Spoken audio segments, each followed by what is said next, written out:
DPR terus menggodok pembahasan rancangan undang-undang perampasan aset. Ada usulan agar lembaga yang mengurus soal perampasan aset berdiri sendiri, tidak di bawah Kejaksaan maupun KPK.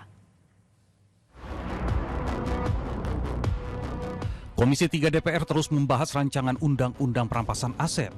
Kali ini rapat dengar pendapat umum mengundang Ketua Umum Persatuan Advokat Indonesia Firman Wijaya dan akademisi Yehezkiel Minggus Tiranda.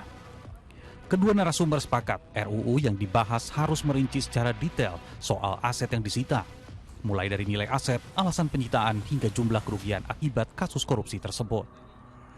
Soal penamaan perampasan aset juga menjadi pembahasan.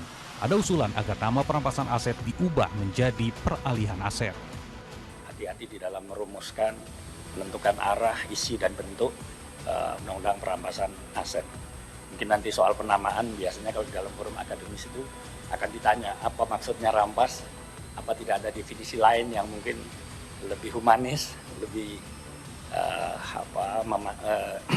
menempatkan fairness atau upaya-upaya yang memastikan bahwa undang-undang perampasan aset ini tidak menjadi senjata yang bisa digunakan secara serampangan. Muncul juga usulan agar ada badan baru yang mengurus soal perampasan aset koruptor agar tidak tumpang tindih dengan lembaga yang sudah ada.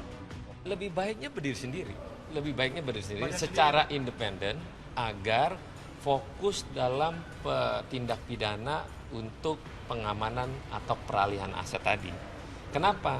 Kalau satu kan enak, kalau ini kan nggak tumpang tindih, ntar Kejaksaan ngurus, si KPK ngurus gitu. Nah ini yang masih perlu dikaji terus-menerus agar tidak jadi tumpang tindih. Sudah lebih dari 2 dekade soal perampasan aset dibahas. Sudah berulang kali pula RUU ini masuk prolegnas. Namun undang-undang yang mengatur masalah ini tidak kunjung disahkan.